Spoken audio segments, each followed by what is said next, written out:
can you tell me how you got together, what we are doing in this space, and where it all started? Okay, GC. I'll leave it to Tony because he's pretty good at dates and stories. How it all started, and this is obviously from my perspective, but the one that we share, we were school friends. I knew Chris. How I got to know Chris the first time was at Kirby Road. And then the Kirby Road, there was like a school disco on.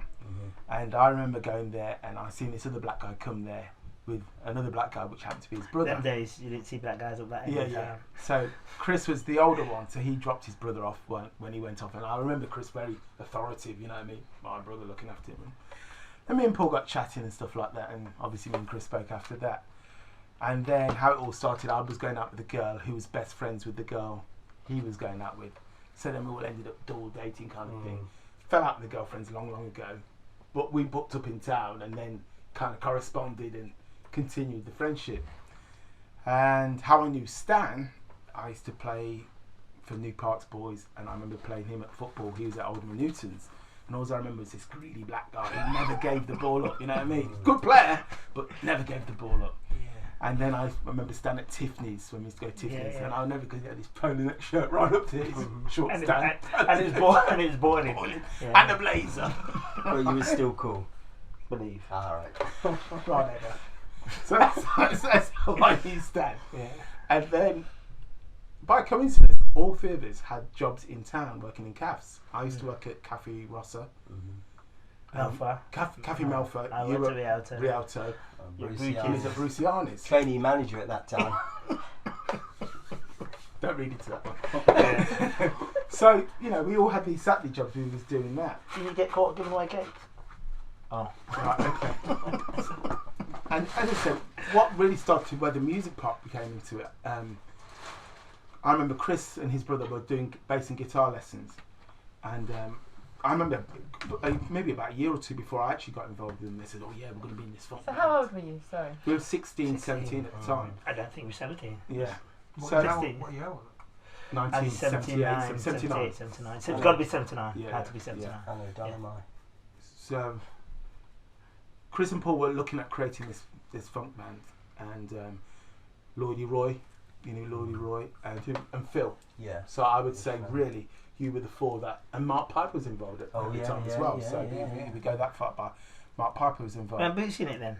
No, not then, not then. So they were talking about putting this funk band together, and you know nothing happened for about a year, and then me and Chris got closer. We got to know each other better, and I remember going to Nottingham with Phil, Chris, and his brother Paul, just a day out to Nottingham. You know, as you do, get on the train, go shopping and stuff like that. That was to look gal. But, yeah, there was that. Sorry.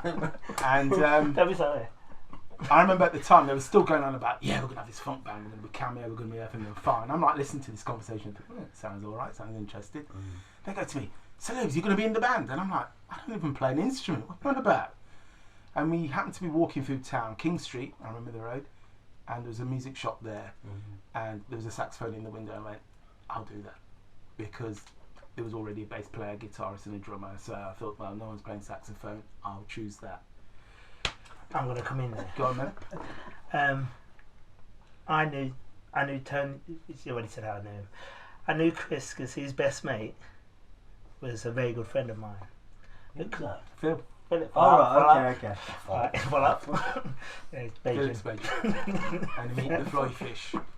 Them not the fly fish. Yeah. And one day I'm working in the cafe and I seen Phil. And I'd seen his younger brother, but I'd seen Chris.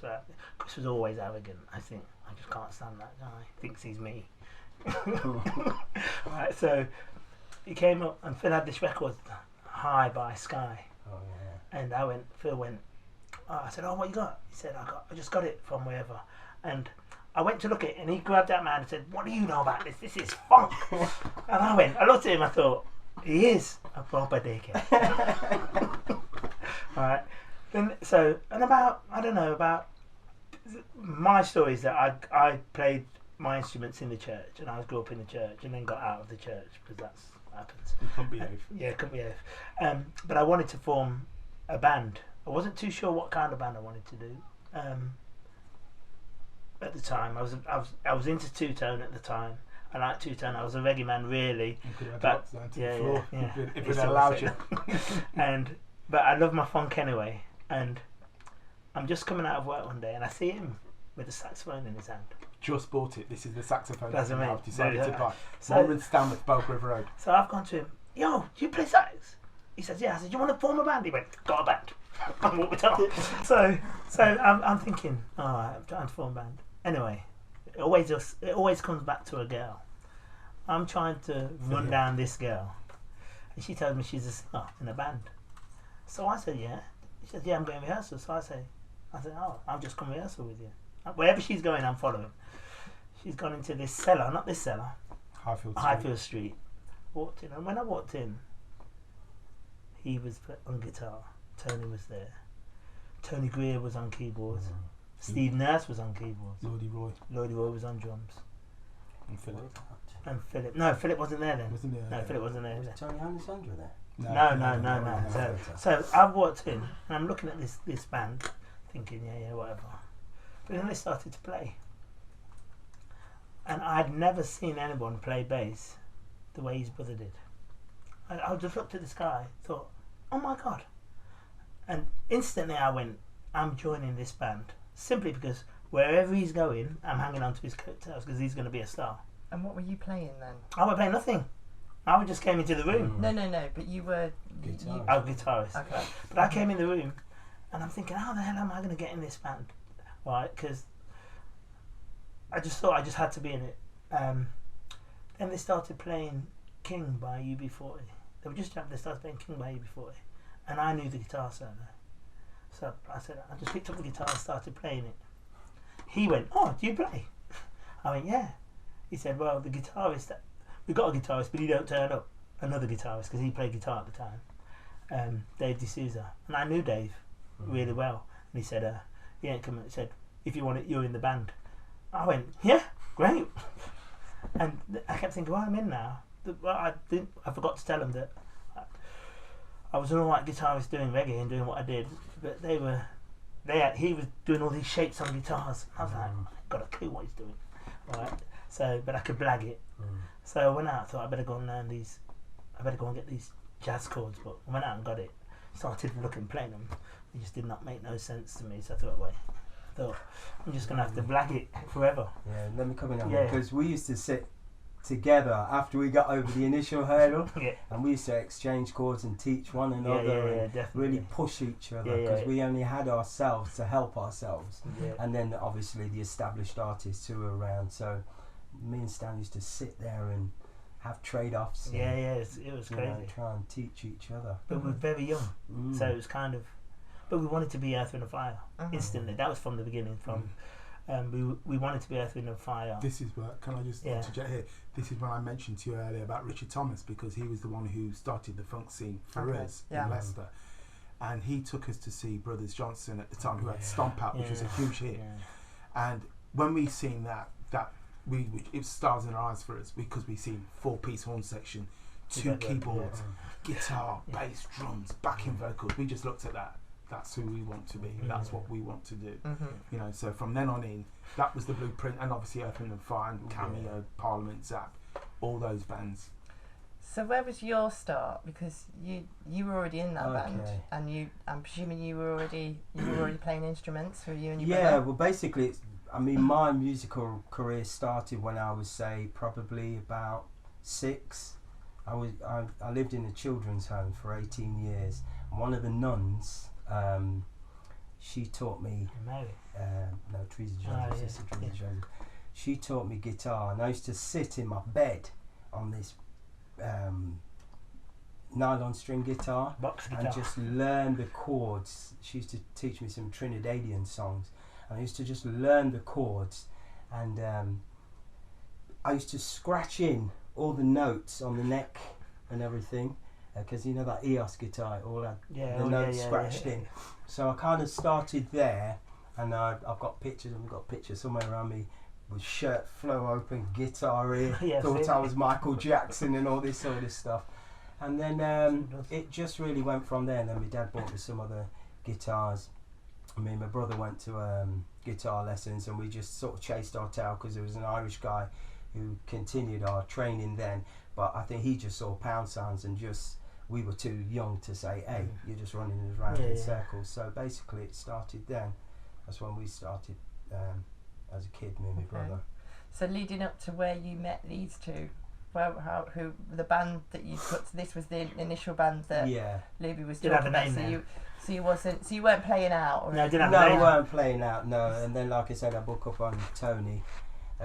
We both basically had, both of us had girlfriends, and they were friends, and we just, like Tony said earlier, we sort of met and just sort of, it just took off from there. And then we've had the policy, and I must say we still operate this policy till this very day, 2013. You know, we're very clear with each other, we're very honest, we have a joke, but we're very serious about what we're going to do. You know, if we set our minds aside to do something, it's not just about me. You know, I might come across, I can be as arrogant as I want, but these guys will bring me down. Do you know what I mean? We've got this understanding, when we've got to do our thing, we've got to do our thing. At the early ages of, like what Tony was saying, when we were 16 and stuff, we even designated, I was band leader, treasurer, Louis was spokesman. You know, we used to put our, because we had this belief that we don't want a handout, we want to do it ourselves, and that's what we used to do. You used to go and spend the money without telling me. Yeah. We used to but you used to put the £1,000 in the shop and walk away. Remember? Right. Okay. So what I'm saying is, we all had roles, and we stuck to those roles, and we were very clear. Because what we used to do, we used to look at another band, a band called Groundation, and like they'd have a date and turn up 4 hours later, and they'd have a meeting. Like Apologies Today, I turned up late, but I did communicate, because one of our things was to communicate. There was a stage where we used to pool our financial resources and then say nominate a member of the band to buy them a piece of kit that was theirs. So if Stan needed a guitar, all of us chipped in and we'd buy you that guitar. And that was one of our little successes amongst our own selves. Sure. We still operate like that today. So from Highfield Street, basically what happened, the kind of, we were just messing around in Highfield Street. It was Bone. He was a Leicester musician. He kind of got. He said, "You lot should do a gig. I've got you a gig." I think by then, and then was Christine in the band then? No. Oh no, was it Miss Piggy?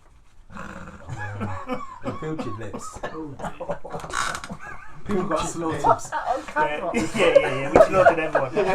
Everyone's got a whole bull name. Who you are. Yeah, everyone's got a whole bull name. I don't want to hear mine. What's Tara's? She was too young. I know. Okay, Chris. All right, Chris will digress. Come on. Come on, you lot. What happened was he said, "I've got a band. We've got a gig for you." Was it Black Fire's first one? That was the first gig we did, yeah. And we were called Funk House. We hated. And where was that? Black Friars. Okay, sorry. Yeah. We were called Funk House. I don't know what we did, but I do remember one thing. We had with me and you on guitar. The keyboard player, Steve Nurse, used to always say, rehearsal. I've got 7 pieces of keyboards. He never used to bring on rehearsals. So on the day that we were going to kick, he said he's going to bring the keyboard. So we then started singing, "We're off to see the keyboards, the wonderful keyboards of Steve." Well, no, he never had any keyboards. It was quite funny. That was, in fact, that was the last time he was in. That was the last day he was in the band. Steve Nurse is the best harmonica player. Period. Apart from Stevie Wonder, I've never seen anybody. He's a great musician. Jules Holland took him on tour. Yeah, that's how good he was. Jules Holland seen him at the Jazz Company, thinking, "You need to come work with me." And we did this gig. Can't remember. That is a wifey. Yeah, I know. What I remember was his brother was there, and his brother was 10 years old. He's 45 now. He was 10. Yeah. And all he did was laugh at us. Giggle. Your brother? His brother, because we used to have that laugh like Wacky Races. The guy in the Wacky Races. Muttley. Muttley, He just laughed at us the whole gig. Cheers. Because he used to laugh because the age gap. Do you remember? If he were 10, we were 16, we were 17. He used to say we were old guys and then laugh. But yeah. He's always laughed at me. When I got to 25, that was a big deal for him. Quarter of a century. Yeah, but you're 40 now, mate. He's 43 now. Yeah, you know what I'm saying. So we did this gig, and I don't know if it went well or whatever, but we hated the name Funk House with a vengeance. It was by then I think you'd moved in, because another significant thing is you moving into your flat. Which one? Beaumont Lees. Oh right. Yeah, because I think he moved in at 16 or 17. Paul was 15. And Paul was 15. 14. 14. Paul was 14, and he looked after him in the flat. So he was his carer and garden. Which was great, because he had a flat at 16. So we had a flat. Yeah. It was crazy. We used to just go up there, have the craziest parties, but no electric. We'd get in car batteries. It was absolutely great, and so we kind of spent a lot of time together. Then we rehearsed on Braunston Gate. Cusacks. Yeah. Just, you know where Mario's chip shop is? There used to be an Irish In fact, guy. it's where Toucan is. Yeah. Yeah. So there used to be an Irish guy who used to do martial arts and he used to have was it a music shop here? It was a music shop, yeah. Music shop, Cusacks. And that was the first rehearsal room where we were. That we had. Yeah, first. Proper, that was proper. ours. And then we couldn't think of a name. We couldn't think of a name for ages. And walking down the road one day. Gallery Gate. Walking down the road, we said, it was me, Chris and Paul. We said, I can't think of a name. We said, okay, shut your eyes. The first thing you see when you open your eyes, that's what we're called. We shut our eyes. We looked up, seen Lotus Shoe Shop. So we went, Lotus. Let's do it again. Right. And there was a shop called Saquii and Lawrence. It was a jewellery shop. It was spelled Saquii. It's that shop. It's called Skins now. Yeah. You know, So we said Lotus Saquii. That was it. Lotus Saquii. And then one of us said, it's far too long.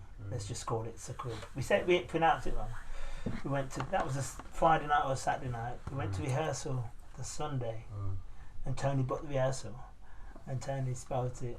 Tony says, I'm adding another I on the end. And it didn't mean, we told 101 lies. It meant grains of gold. Well, we were told it meant grains of gold. Right. But for us it did though. Yeah, it did. Yeah. And that was it. Once we had a name. Oh, and for the record, it's pronounced Saquii. Yeah. So. What year was that? 1980. 1980 would have been. Just after, late 80. It would have been late 80. So you were about 18? Yeah. Just turning 18. The rehearsal we had, that first rehearsal was after your birthday. It was on Roy's birthday, the 29th of September. That's my birthday was the Sunday after. Yeah. So then we got. What did we do? What was first? Was the market first, or was Polytechnic first? I think Polytechnic was first. The market would have been in the summer. Ah, that's right. Oh, when we did the outdoor one. Yeah, I'm coming to that. We did a gig because we've got all the mouth in the world. Still have. We had a band, and we let everyone knew we had not done a gig. No one seen us play. We were rubbish, but we didn't know that. Right? We told everyone we were the greatest band in the world. We were the new thing. And we honestly believed it was. No one could have. The one thing I've always said, when at that time there were 7 of us, you just could not tell us that we didn't know what we were doing, which came back to hit us bang on the back of the head a few years later. How long had you two been playing for? Well, I'd played since I was 7 years old. I played when I met these guys, Yeah. so my thing started. You're talking 33 years now. Saxophone's a hard thing to play, and Yeah, you're but just we picking didn't it have up. sax And But I didn't pick it up quick, because actually when I bought the saxophone, I turned up rehearsal thinking, right, let's go. I went, lads, I'm gonna have to go and come back, and I actually went away for probably about 3 or 4 months. Yeah, we had to bring him out. Yeah. And then I said, I'll come back when I can play something. So I went and got lessons, and then came back into it. So I actually stepped out because I was not ready. You know what I mean? Neither were they, but they were at least a few levels up than where I was. And we did this gig at Polytechnic, which Who was the vocalist? we were. We were, Yeah. and we weren't vocalists. Yeah, we couldn't sing Save Our Life, but we thought we could. We still do. Don't we? And but he's a bit better now. We did this gig. We had a girl singer. Yeah, that was. What's her name? Miss Piggy. What was her You name? see, because you What's her call her name? Miss Piggy, you know. Sue. God, I hope she hasn't seen this. Oh God, yeah. Cool, She yeah. did. She used to always Sue. wear pink. Sue was a girl. She used to go to my school, Yeah. so I knew Sue from school. And was she singing with Axis at the time? Yeah, that's it. right. So she was rehearsing down There used to here. be an older band that used to rehearse in the Black same Gorilla. room. Yeah. And they were the first black band in Leicester to have a number. Did it go number one? No, it didn't. It was go top number 10. one, just went Is top. that No, top it didn't go- banana? Black, yeah, she banana. rehearsed down We rehearsed there, yeah. Down Till you here? kicked Yeah. them out. Yeah. Till you kicked them Yeah. out. And he had no shame. These guys were, listen, Big they man. had to stoop to get in because they're all like 6 foot odd and they had to come and dress like that. And he decided he didn't want them here anymore. And it was our rehearsal room. He said, get your stuff and get out. And leave. We all like. And we were like, come on, Chris, you know what I mean? And he's talking to these big, and they are were big men. men to us. We're Yeah. boys, and Yeah. get your stuff and get out. It's my house. So off they went. We did this gig, and it was the first time we'd done a gig it was on the Polytechnic stage. Because he used to have the Jazz Funk Society. Yeah, you got the gig, didn't you? Yeah, Jazz Funk Society. Adrian, his name, I think he was. Andrew Gibson, was it? Big mixed race guy, tall guy. But this was back in the 1980s, and he used to have. This is when Level 42, Shack Attack, all the UK Jazz Funk, players, all the yeah, British UK yeah. Jazz Funk scene. He was very And much. They were coming down. Alistair. Yeah, Alistair, yeah, that's That's his right. name. They were gigging there, and we blagged our way like we can do. What's his name? He's not a Buddhist. And Tony Minvielle was down there back at the time as well. Mm-hmm. So this is Really how nice. far Yeah. we knew Tony from the Jazz Funk Society when he was a student at Leicester Poly, Mm. and he was just starting out his DJing Chris. So that's how far I know Tony. Donny Hathaway. I was thinking about it. We did this gig, and I would always remember the gig for two things. Oh yes, remember two things that, from my point of view, for that gig. Yeah, I remember One, one of between the sound check and doing the gig, I never left the stage. Mm. We did the sound check, I just stood there with my guitar on. He just waited. And the other thing was, he did a backflip with his guitar on. Oh, yeah. Did he land on someone? I don't know what that was in the club. that was in the club. That's in the club. He used to always do backflip. He did a backflip with his guitar, and I went, wow. I looked at that, A and fool. So you know. just went, and the other thing was, his brother was a phenomenal bass player, and he did a solo at the end of the gig that went on for about as long as the gig. Yeah, we got other bass players to come out of the audience, come and test our bass player. Madness, pure madness. And we left and thought, yeah, good gig. We did cameo. I mean, we did cameo on the one. Oh my god, We did. Missed it, Just Merlin. can't give you Yeah, all Missed it, Merlin. Oh, I have to say one thing. Was that before Lawrence or after? No, Lawrence was in that one. Was Phil in the band then? No, Phil So wasn't. Phil had already gone by then. Yeah, so Lawrence. So- and Did Phil do So- Pally? Ellis Paul was on Did- keyboards. Yeah, by the did way, Phil from do Foundation. Pally? Yes, he did. Phil So did we Pally. missed the gig. No, we haven't. Yeah, Phil was in the band. Not at Polytechnic. It was Did he in join the band after? He got sacked. Remember, he got sacked a As couple of times. Yeah, that's Yeah, true. he did, yeah. So that's true. Yeah, And he that's was right. He was Mark on Best buddy as suspension. well. Yeah. He was on suspension at that But time. we had. Who would do that? Phil Ishmael, because basically Phil started it with Chris. Yeah. You And did Best it. buddy Yeah. is, yeah. Phil was going to be on the drums. Yeah. And then Chris came out of quiet way because, you know what, Lube, Phil ain't going to happen. And you were going to call, and he wanted us to call Funkafara. From the car, yeah. So we said, look, Phil, we're going to put Lloydie on drums. You go on percussion. So Phil was on percussion. Timbales. On timbales. But all he ever did was Yeah, and hit that cup. yeah, so Adios, you that stop. weren't really working either. So he got put on suspension. And then he says, Phil, if you want to come back in the band, you're going to have to play trombone. Trombone, yeah. He bought a He bought a trombone. He was brilliant for Right. about 6 months. Yeah, he was doing all right. Absolutely brilliant. And then he got involved with the girl and then he stopped practicing. Yeah. Just So he he got thought put he back on thought he made suspension. it, so he said, "Tell you what." Got put back on suspension. Because, you know, what we wanted at the time was that all black horn section. Uh-huh. You Yeah. know, Earth and the Fire. Yeah. That's, you know, I mean, the trumpet player we found. I Yeah. listen, that's the wound I got for going to get the trumpet player, right? Because Yeah. I'd just come out of hospital, I had my appendix out, and my sister said to me, "There's this black guy on the bus, and I'm sure he's got this trumpet case." Because where? Old Newton. I said, "Guys, I think it's a trumpet player, black guy, Old Newton." So, literally, just been out of hospital a day, walked up to the school, and went into the school. Do you know this black guy's got a black case trumpet? And then we did find him, Yeah. and he did play trumpet. Yeah. We brought him down We here for brought the him down audition. here. Now, Lawrence, right? And Lawrence is a very good friend of mine. He is different from any black guy I know. Extremely different. So he had these cowboy boots. And he came down here, and he's a really polite guy. He's the most polite guy you'll ever meet. We called him Square at the time. There was no ghetto in him. Yeah. None at all. So Lawrence comes down here. He's really well spoken and everything. And, you know, we've done a bit of introduction, played a bit of music. And then he goes to Chris, "Can I play the guitar?" And Chris went, "Yeah, go ahead." So Lawrence gets the guitar, pulls up his shoe, and these cowboy boots are on view. That broke the ice. Everybody fell about laughing at these cowboy boots. But to be fair to him, he turned it back on him. So look at you. He had on some flingy Wellingtons and some farmer coat. You remember Stone? Yeah. Some big dirty American coat. big horse rider. So that just broke the ice, and it was almost like, yeah, you're welcome. You're part of this now. So we went from there. Patrick bullied himself into the band, didn't he? Yeah. Patrick seen the gig at the Polytechnic, the same gig. But we Patrick did. Can I just rewind a little bit, because we did have a name for Lawrence. Oh no. Which one? Safronkalot. That's the nice name. Yeah. What about the other one? We're not going to go into that. No, we're not here to Tell me after. Okay. Off camera.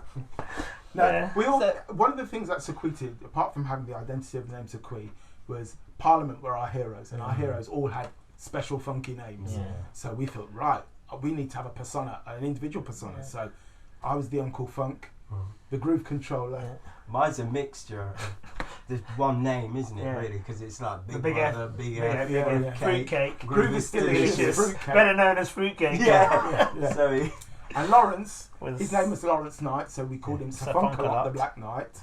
Paul was the Doobie Man. Or Star Child. Yeah. He was that as well, yeah. Phil was who? What was Phil? He wanted to be Han Solo. What we called him. No, that's another one we take off the record, because I don't want it to see that. It's there now, you just get it out. So from that first... From your first gig, what was your reviews like on that? Rubbish. You know what, Tara? When we used to gig, I never went in town for a month. I avoided going to clubs. I'm so ashamed. But him, brazen. Give it up. Walking around with his jacket on. Yes. Funk. Damn right. right. My mum goes to me one day. I believe. My mum, this is the best one. My mum goes to me. You see Chris and Paul up town? Goes, yeah. Chris have on these red trousers and green jacket coming in like Batman and Robin. We did. I was in stitches. The next gig we did, I turned up at rehearsal. I come rehearsal to see him and his brother carting all our kit out of him. Oh yeah. I've come down and Tony's sitting about there going. He said, "Have a word with them." I said, "What's going on?" He said, "We're doing a gig." I went, "What?" And I was trying to be the voice of reason because I know we're not ready. He said, "We're doing a gig." He said, "Where?" Them lot are seeing some gig going on in town in the Market Corner Exchange, and they've blagged their way onto performing. I goes, "What, today?" Sunday, wasn't it? Yeah, it was a Sunday. I said, "Okay." Now once they decided, we're doing it. This is crazy. Yeah, we're doing it. So. Was it the band that was bad or just the singers? No. It was everything. Everything it was awful. But I mean, it was horrible. It was horrible. If I tell you this story, we went down into town with our instruments on our cases, dropped them off at the market because everyone knew us. So that got our instruments on the back. What, you like playing? Yeah. We're playing. We're bullying. And they said you can come on and go on about 6 o'clock. We do what, 15 minutes or something? Yeah, we can do 15. We said, okay, let's go town. We used to go to this bar. There was no McDonald's them days. He's got it Poppins. We went and sat in Poppins with our instruments. We came out and there was a coach, a Spanish, Spanish, and we had.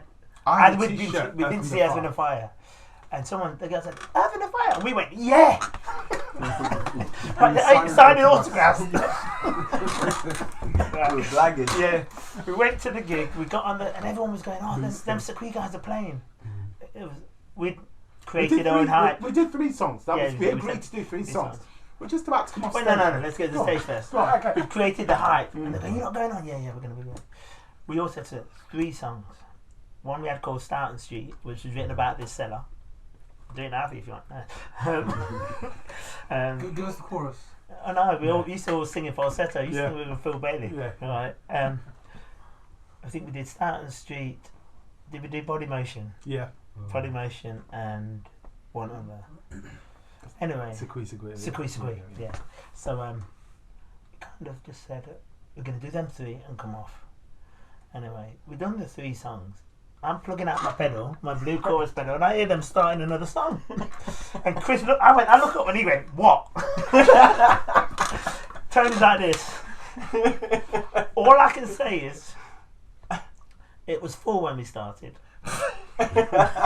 We cleared the whole market. Right. And then the engineer just got faces put them down. And we're still on stage. And we're somewhere like playing and there's no sound coming out. And it was, I'd invited my girl to come down. I just didn't know. I didn't want her to look at me. After I thought, but not him. He's walking around the market like we've just done the biggest gig ever. It was terrible. We didn't see Tony for months. It was terrible. Just terrible. So, because you've done a bit of a skip again, so you've gone from doing the covers to actually doing your own tunes. We've always done original songs. Okay. We always added maybe 2 or 3 covers in our set. Yeah. But we were always writing original. Because Chris and Paul had a lot of songs written. Yeah. And we just did those songs.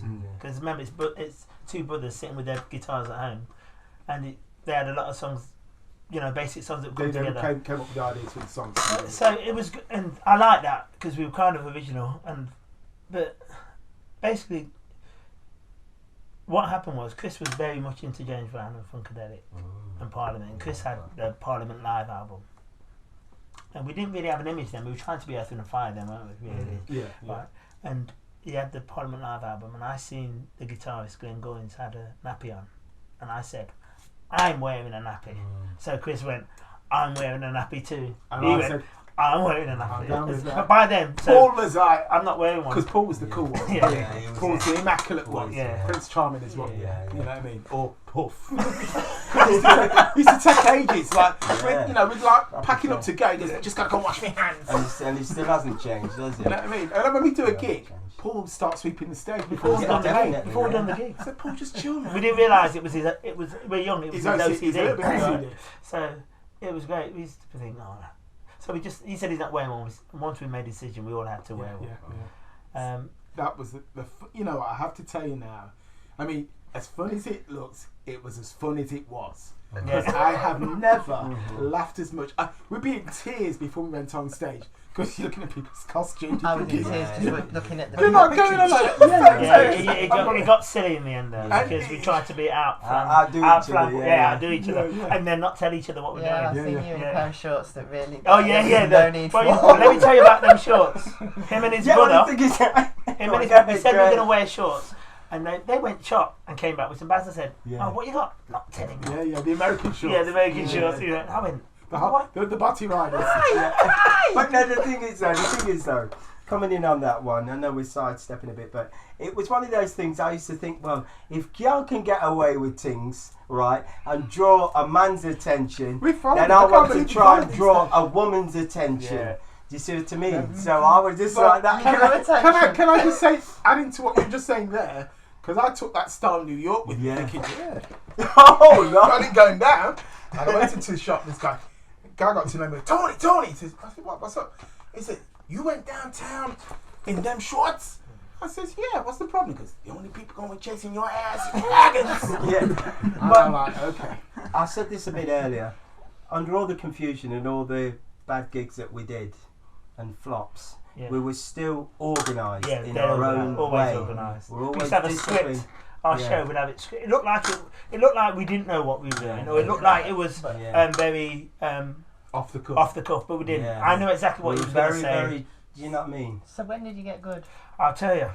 I just want to say that it's 5:25, and we're obviously going to get out whatever, blah blah blah. Okay. We can push it a little bit, but yeah, let's just. Okay. So and this is amazing, but unfortunately, time very entertaining. About 9:83 was it 83 that we went? Yeah, it was 83. Romeo and Juliet. Yeah, Patrick was before Romeo and Juliet. Patrick Edinburgh. was Macbeth. Was playing the lead role in Macbeth in a school play. Oh no, Highfield Action Theatre. Yeah, Highfield Action Theatre. And we said he couldn't go because he missed rehearsals. And we said, no, you can't go. You go, you're out the band. Because that cannot be more important than us. Anyway, they come to some compromise where they said, well, if you not come up and do a gig every night, can he go? We said, yeah, it's cool. We went up there. We did a gig, and we got a gig from... This was the Edinburgh Fringe Festival. Yeah, it was Edinburgh Fringe Festival. We got a gig at Cafe Graffiti. We did a gig there. Just out of the blue, we didn't know we were going to do it. And for the first time, we thought we sounded good, and people clapping hands and screaming. We were like, oh, it's not too bad. We then did the Higsons. What year was this? It's What not year was ACE. No, then the next thing was the next year was Romeo and Juliet first. Yeah. We did a play. What year was it? That was 84, Romeo and Juliet, in the Haymarket Theatre. We did a Leicester Funk Opera and we did our version of Romeo and Juliet, which kind of we've got on video. Yeah. Good. Yeah. So we can show you clips or take what clips you want. It was the first time we'd worked with a load of. We were who we were. But for the first time, we were the musicians and directing this play, and a lot of we got a great fan base because everyone wanted to be in this production. Everybody, so all the kids. It was auditions from 16 to 23 years. Everyone wanted to be in it, and it was open up to the county of Leicester. So we had lots of drama students and performing arts students who all took part. Many have gone on to do professionally. You know, Sonia Sorby was in Cats. Sharon Ray, she was a professional dancer. I saw it. You know, I mean, you guys are producing it. We produced the music school. So the original music school, we produced the music. We just didn't know what we knew what we were doing, but we didn't realise what we were doing. Yeah. I mean, I looked at it the other day. I hadn't seen it for 20, 30 years, and I looked at it. I just couldn't believe how serious we were, because I thought we were always just a laughing a joke kind of really good combo. But when I looked how serious we were on stage and how serious and organised we were, thinking, hang on a moment. I know we like to play off that we're just here for the laugh, but behind that is the organisation. But we really got good, strangely enough, when the most talented of us, to a degree, flamboyant of us, he wanted to leave. He didn't want to leave. And this was? Opportunity came up because he was a very good, and they were... You were playing for a band called Feel. He got poached. He got poached, right? And I'll never forget this day, because the drummer used to be in our band. Who was? Nick Murphy. And he'd got signed a record deal, and he had Stevie Wonder involved, and they were doing the whole thing. They were the next big thing. And one day we knew he was leaving. We just come from rehearsal. He couldn't bring himself. He couldn't tell us. So we were walking down the road, and he just went, "Just tell us." Swain Street Bridge. Yeah. Are you leaving? Tell me now. Oh, was it Knighton? No, we were walking down on Knighton. Because we walked everywhere, and he went, and I think you told him, "You're leaving. I know you are." And they used to have this thing when they used to get when it was them against the world. Them against us because brother. And Paul went, "Brother," and he went, "Don't you bother me."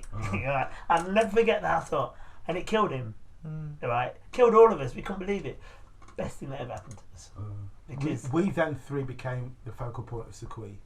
We then got rid of everyone. We did. We got rid of the whole band and started again and built from scratch. And we then worked, arranged, written, produced everything we was going to do next. Once we had the ideas, we then got the musicians we wanted and said, "This is your part. This is what you got to do." From then, I'm cutting it short because I know you want to do it. We then we did what was the thing in South Bank we did that black with Andre Provington. No, yeah. What is That's another story. We got a massive gig for, I can't remember what it was, but it was some production in London. Yeah. But we played at South Bank, and we did this gig. This was 1986. Yeah. And after that gig, we then played the Limelight, and the Limelight at the time was the top London club. The 86 and just for the record, Soul to Soul with the DJs. Yeah. We'll come to that. It was the 86 one. What was good about it was we turned up in a city council van with all our gear, and there were a load of young black bands from around Britain performing. And I don't know how we got the gig, but we got it. And we walked in, and there was a band down before us, and they had an Arctic full of equipment. And they said, "Oh, we just want to put our van in." And they said, "Where's your kit?" We said, "In there." And they fell over laughing. Well, we did the gig, and that's on video. Tony was on form that night. I was. Tony was on form. Because I had a point to make, right? And at the time, I was probably the front person, the spokesman, not the singer, but definitely the spokesman on front of the stage. And I got into a vibe where I'm not having anybody disrespect my band like that. And we went there, blew the place up. So I had a standing ovation for 5 minutes. Weren't Carol Leeming and Wendy in the Wacky Records? And Chris Fallon was on that gig as well. You got that on video? I got that on video. We looked like the time. We've all got shiny suits on. Yeah, the nappies had gone. The nappies. They came back. No, see what happened was in fact we got out of the nappies and because Chris was a soul singer and we were being less funky. Yeah, so what happened? The style of music to Tony, more R&B. I think you'd written it was you and him that had written the ballad. Oh, you did the drum beat, that's right. And we needed someone to sing it. We found Chris, but then someone said, it was Terry Winkler who said, "Why don't you like do the get the nappies back?" This was at Charlotte. Charlotte, yeah. And we said, "What you want to see the nappies for a laugh?" We did it, and it rocked the Charlotte. It really did. And they said, "Would you headline Abbey Park?" Yeah. And I got to say that year, when we talk about Leicester bands and the Leicester music scene, I think that was probably the healthiest I've personally been involved in the scene. And at the time there was Crazy Head, Detente, Chrome Molly, Eye to Eye, Will Disley, Sally Barker, Wendy Christian, the last band. There were 10 bands, all Soul Agents, 10 bands. Every genre of music you could think of was represented upon that stage, and we got to finish it. But now, we did. The band that was on before us was Will Disley's band. They were absolutely and brilliant. They were brilliant. And we looked at that and thought, right? Yeah, we had to follow it. We had to follow it, but we were not worried because we knew what we had in the kit, and we had the 5-piece strings orchestra with the conductor. Yeah. So we thought, let's go and do it. And we went out there. And we loved the challenge of having other bands that were good. We thought, you're good. Now watch what we're going to do. And we're still that way now. If we was to be put on any stage and there's another band on, our only thing is to smash and destroy the band that's coming on before or after. Or the only thing we want is you're going to be talking about us more than whatever reason. That was an ego thing, I admit it, but that's what made us good. Because there was a long time we weren't good. So when we finally got to the stage where we were good, we knew we had to be at the top of our game to stay good. So was that your peak? Sorry. No, that's what the peak was the Brixton Fridge. We started the WAG Club in the Limelight basically when we started playing London, and then Blues and Soul said we were the best funk band in the country. That was a year later because that's when we realised we were there. What years? 1988. Is that a magazine? Yeah, Blues and Soul. I've got the. I think I've still got it somewhere. NID magazine. Basically, what happened was we did a gig. Someone gave us a gig somehow, and. I think some hairdressing thing we did a gig, in Limelight, and we did a gig for them at the Limelight. Then we went back to the Limelight the next week to say, can we just get another gig? And they weren't really interested. Said, what do you look like? We had a video from the 87, the year before. The Abbey Park gig. And he wasn't interested. He put the video on and he said, can you play next week? We said, well, yeah. We didn't really take it on really. It was the Limelight. From the Limelight, the WAG asked us to play. Then Brixton, we started playing. Then we met Jazzy, Soul to Soul. They were doing a DJ set at Brixton Fridge, sell out every Friday. We became part of that funk scene there. We ended up doing 3 shows there. Can I just enhance that? Just because this will interlink when you're doing your video. When we did the Brixton Academy, people like Fridge Formation 5. We brought on stage. Brian Luby, DJSS. They were little boys. We were doing scratching with a live band before everybody. We actually born that idea of bringing DJs on and scratching into music. So they were our sample instead of they were doing our even strings. We did it before Soul to Soul. So having strings on a live performance. Having DJs scratching a live performance, we did that. The evidence is there as well. The trouble was though, we used to put a great show together. We used to put a great. It wasn't a gig. It was a great show. The trouble is that's all we knew. We didn't know how to market business. We knew nothing about it. All we used to do was take 15 people to London in the back of whatever. The artist. Go on stage, pack the band, and come back. And they used to write, say, who are they? Where do they come from? Are you signed? They say, are you signed? No. And, we completely disregarded the business side of it. Our thing was, get the music right. Everything will follow. Take care of it. So we never studied, you need to work this as a business. We're older now and we do understand that. It's about we lost out on 2 major records. I'm going to say, we did a song with Chris Ballin. And Tony Prince, he was a Radio Radio 1 DJ. No, it's before then. Because he did it. Oh yeah, was that? No, it wasn't. No. Oh yeah, he must have done it. Yeah, DMC Records. I don't know what happened, but somebody asked. What happened was we'd put some demos in, and the cheapskates had used the cassettes we'd put in on the other side to send another band in, right? Which is fine, but they played the wrong side. Wanted to know who we were. So we'd had a lot of interest, but what was happening was, me, 4 of us used to go to the meeting, us 3 and Chris Bannon, and they'd go, "Oh my God, who's the singer?" And he'd say, "Yeah, I'm the singer," and then they would talk to us 3 again. Right? So we thought, well, we're going to put a stop to that. Right? So we didn't go with him, and his name's Chris. Right? So we used to go, "Who's the singer?" We go, "Chris." Right? And then look, but we were safe. We thought, "You keep talking." Yeah. We never said it was him. We just said it was Chris. Anyway, we got offered a management deal with Erskine Thompson. Was that Erskine? Erskine Thompson. He at the time was doing Loose Ends, Top Contrast, Imagination, Reed, all the top of the R&B. And they wanted to sign us up. Virgin wanted to have a look at us, and they'd assigned him to be our manager. I don't know who's told us, but someone said something. We heard that he was a bit dodgy. That's all we heard. Someone said that. So in our mind, he's dodgy. We've gone to this meeting. He's got his crew. We're sitting there. I think we got all dressed up, didn't we? In double-breasted suits, and we'll be sitting there. He spoke for about half an hour. We didn't hear a word he said because we'd already decided before we went in. We were just going to ask him one question. Yeah, tell him about himself. Yeah, we said. And they went. He spoke, and they went. And I was the designed one, designated one. He went, "Have you got anything to say?" And I went, "I've heard you're dodgy." And then we looked at each other and went, "Yeah." Yeah. He went mad. And as he was getting madder and madder, we were going, "Got him." And then he was trying. You asked Sansa. We were going. You know, because Maxi Priest was also one of his. Yeah, Maxi Priest was his. Yeah. I mean, he was the top manager for black music. Yeah, for black music. And we were like, and he was so floundering. We were like, "Yeah, done him." Right. Anyway. That was the Leicester thing. I think. He kind of gave us this kind of little contract to look at. It was March. I remember it March. When we called him back in December, he went, "Who are you?" Right, we went, and then there's me, you dickhead. Don't you know what he'd missed out on? But by in the meantime, he'd signed South Soul. So, and we always questioned one of their songs because remember when we played at. It wasn't their song, it was Chris's song. But what happened was... No, Limelight. We heard a riff.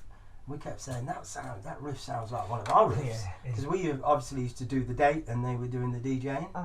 You know, and I just used to think, it sounds like one of ours. But the funny thing that even worse was Erskine went and signed Chris the singer behind the backs.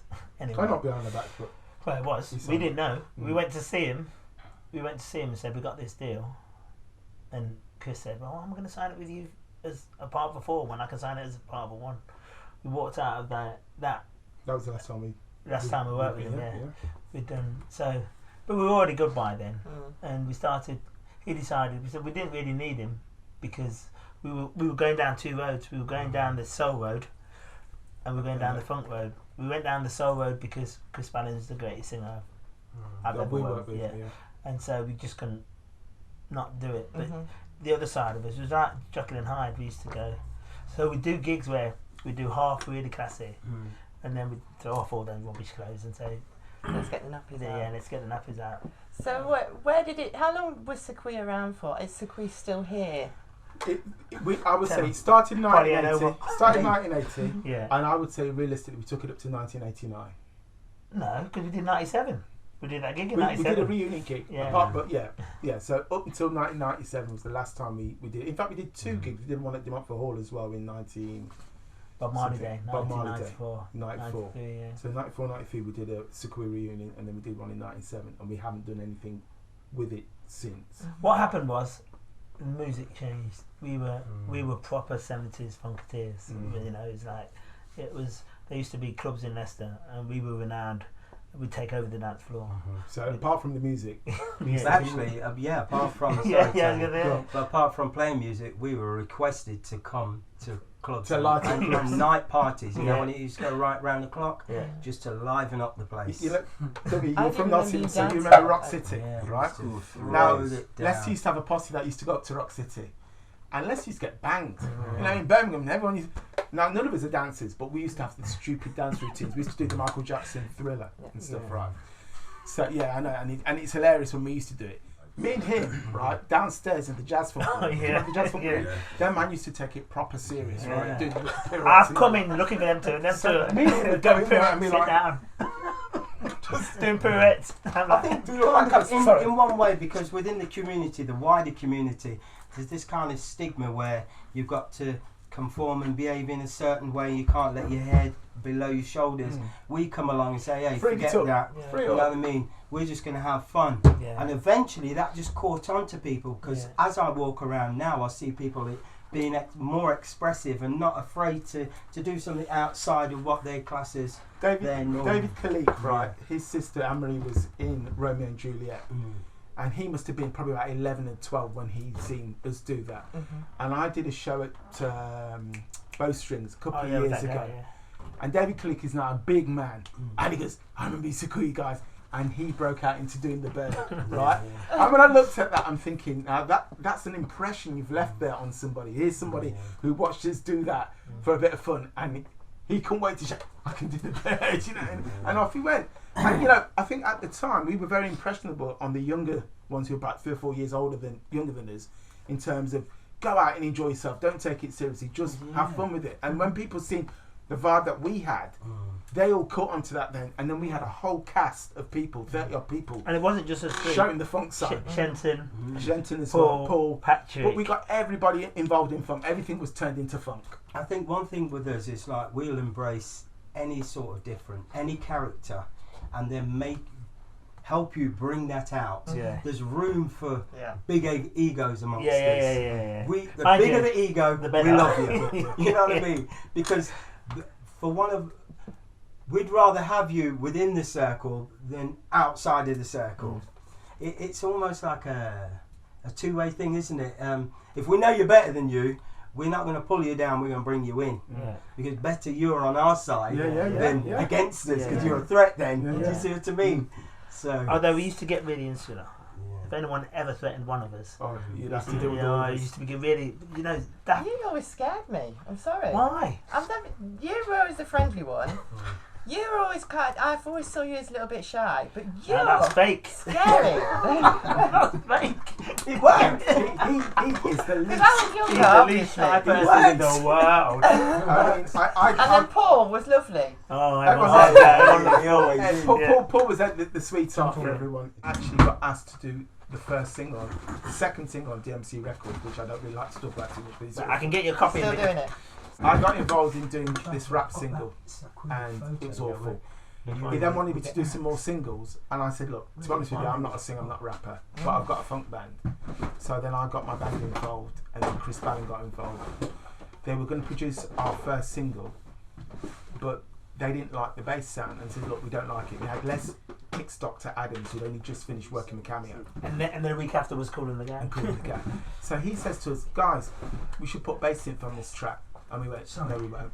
Yeah. He said bass synth, we went, no. Same as it is. The track never got released. Yeah. Oh, God. So throughout our career, if there's ever a reason why we haven't made it, there's lots of reasons. In fact, you lot said arrogance. Yeah, because I think I went to the shop and they come back. I came back and they went, you know what? That guy wants to put a bassist on the track. No, we'll tell him no. This guy, well, a millionaire and I ain't. So we didn't have that professional side of it. What about the guy, Lord whatever, in his bed upstairs? Oh yeah, because we stayed. They put us up in Lord Young's house. We woke up. Tony wanted breakfast. And there weren't no bacon. So Tony went into the main house, knocked on the door, said, can I have some bacon? Lord Young in his bed. In his bed, he was in his bed. Yeah, I said, we need bacon. But we were stood beside him. Oh yeah. There was something I was going to say, because I mean, we did come across ignorant, brazen, and any other phrase you want to think. But we honestly were all approachable and down to earth. Especially if you were female. Do you know what I'm saying? I think it was definitely, you know what I'm saying? But it was a front, but I think we needed it. It was something for us to drive us forward, because even today, if you don't believe, I don't think our mentality's changed. If you want to achieve, and we've got a good balance, you've got a good head, you've got brains, and you've got ignorance. You see what I'm saying? Ignorance and it works. And it works. Do you know what I'm saying? But I have to say, it kind of works. I have to say that we've never survived, because we were lucky, because this was his dad's house, and we used to make noise. When I mean noise, from 7. Remember 7? Yes, we started at 7, finished at 10. Then we had to get into town quickly. Because back in the day, that's if you didn't get on the bus quick enough, you can get a beating from people coming out Windsor, you little black. So we'd all look at each other on the bus. You on? Yeah, I'm on. See you next week. Yeah. Well, next week. We every day. Next day, yeah. But what was that? But when I met Chris's dad, I had to work this out. I worked this out a horrible day on his funeral. And when I seen how old he was, his dad would have been 66 the very first time I came in the cellar to make noise. Wow. What about East Park Road? We was here first? No, East Park Road. Was East Park Road? East Park Road. So even wow, yeah, that's right. 82 Oh yeah, that's right. And I kept thinking, and while I was thinking about it, I said, "You think my son could bring 8 of his mates into my cellar? I ain't got a cellar. I ain't any room in my house and make noise every night of the week." And I always think, had we not been able to do that, we'd have never got better. We were terrible, but he gave us the space. His dad was loved musicians. All the older bands, rehearsed bands that in this area. I've rehearsed in one of your dad's houses. It's kind of. He's been a key player. Yeah, most definitely. For a lot of the bands. So I always say, without him, we wouldn't have done it. Because it's quite strange. I think what's really significant in that as well, because this was a central base for us to come and work and develop our ideas as well. We never got involved in all the other stuff that was going on. You know, we never got involved in the drugs and the pimping and stuff. I never told you. We are, you know, and we used to come out the front door and it was all going off on this road. You know, we'd see everything going off every day. But we just came up here, put key in the door, come down and get on with the work. We suffered in the riots though. Yeah, you suffered because we got robbed by our own. Yeah. What happened? We come down here and everything had gone. Did you want me to say something? Oh. 2 more things. I need to wrap up. Yeah. First thing is we just need to cover what they're doing now. Yeah. And then we can wrap okay. up rather than this. Okay. And then there's a time limit, but still we need to get the story. Okay, we'll go get it. We have to get it. One was I just wanted to cover when you don't know business side of things. You're good musicians. You have no idea about business. Yeah. That seems to be a common problem for lots of people. Yeah. If that was something that was there, if there were people in Leicester who actually say there was no music business, that's why. No music scene. So there was no example to follow. In Leicester. You know, there's no record company to say let's go there. There's no music mogul, let's go to him. Yeah. You know what I mean? And this is where we failed because we didn't have, you know, we got to so far, and then you need someone to say, I know where you guys want to go to next. I can help you. Stop doing that. And then we didn't trust no one. You know what I mean? Because we, you know, when you get into the music business, all you got told of, you'll get ripped off. Don't sign, we'll get ripped off. So we're like, no, we're not signing. We're not signing. And that, you know, now we say we should have signed and got ripped off. That's what we say now. We never set out to be business. Yeah. But also, I've always felt that this city is not a magnet for business anyway. The music industry, you know, like yourself, I'm surprised that you've had that longevity because it's not like London and Manchester and Birmingham and all those places. Leicester's weird. It's great. It's great to get your act together and a pat on your back by your mates. Sounds great. But it's not going to take you anywhere. What have you done since Saquii? Very well. Okay, very quickly. I'll go first. Yeah, go ahead. Do you want to go first? No, you've got 4 minutes. Okay. Cut a long story short, I went back to my roots. Basically, I joined a reggae band in Leicester. Joined Noel Aiken's band, and I didn't believe it was him because I couldn't believe he lived in Leicester, and I thought, oh, I'm just going to play it. And it was him. From that, I joined Desmond Decker's band and started playing. The thing about Leicester is, for people to get on in the industry, you have to leave. Everyone I know that's gone has left. You don't. If you get on, you're not here. So I'm still doing that. And currently, we're still back Jamaican artists, but I joined Lowell's band, and then Chris didn't want to join because we got this thing. If he's got one biscuit, he's only got a third of it because 1/3 is mine and 1/3 his. Right? So, and we used to have this thing when we were starving, walking around London. I was like, I'm sorry, he'd get a biscuit out, sneaky, and he'd go to eat it, and we go, look after me. I just got this look, and I know I'm going to have to divide that in 3. Yeah, it was funny. But so, and I got Tony into the band. Chris wouldn't want to, because Chris was like, don't know what you're doing in a band for, when we've got our own. Remember? Chris was very insular in that way. Chris never really liked to do the sessions for other people. Yeah, but me and Stan enjoyed stretching ourselves and doing other things with other people. Not that he weren't stretched. Chris was very, very Saquii at the best, you know, because he's taken me down some paths that I should never have gone. Right, but he used to have this saying: "We're either going to be stars or behind bars." Yeah. And so you go stars or bars, and we go, okay. I mean, like Stan said, I followed Stan into working with Laura Aitken, Pressure Tennis, and ended up backing many Jamaican reggae artists through that. I also did some stuff with Beautiful South and Gomez, got into teaching, and now at the moment I'm doing stuff with the Pressure Tennis again. We're kind of like we're bringing people back the history and the significance of what Laurel did to ska and early rocksteady music. So I'm working with Stan on that one at the moment. Okay. Yeah, myself, like I say, we've never parted ways, but only once. Yeah, but I basically formed a little band at the time called Stone Jam. I did a Jonathan Ross appearance, a few bits and bobs and that, and then that kind of fizzled out. Currently, I'm just working on a new project, a 90s R&B band. When Mark came back to Leicester, I met him at this place that I was working at. I was running a little studio, and I don't know what happened, but B1. Yeah, I've understood it downstairs, B1. And he went, someone said, "Oh, we got this guy, sings like Michael Jackson." Right, and I went, "Yeah, of course you have." Yeah. And he came in, and he did sound a little bit like, because Mark's natural singing voice is actually quite good, not the voice he sings when he's doing his I Want to Be in cameo. Yeah. So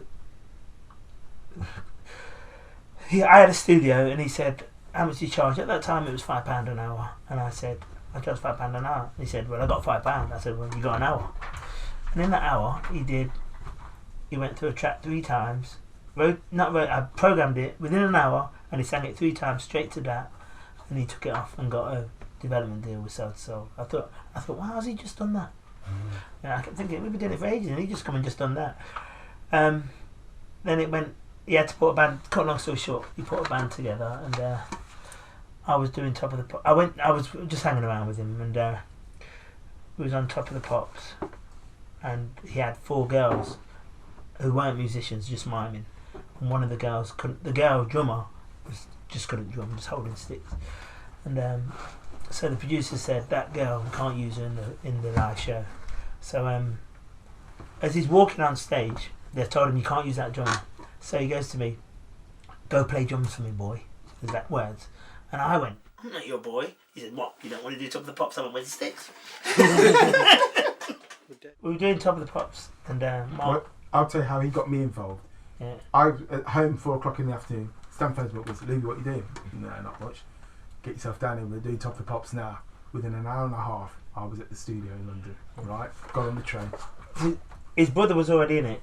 It was me and Paul, and they said, "We need 2 more musicians." Well, tried to get my brother, but he was working with busy. No. I tried to get him first. Yeah, but my brother tried as well. No. I'm trying to tell the story about us.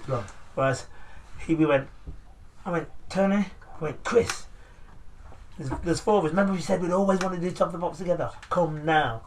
He was like, "Well, I don't know. I got to do this. I got to do that. I got to do that." And I was saying, "Just come." So he didn't come.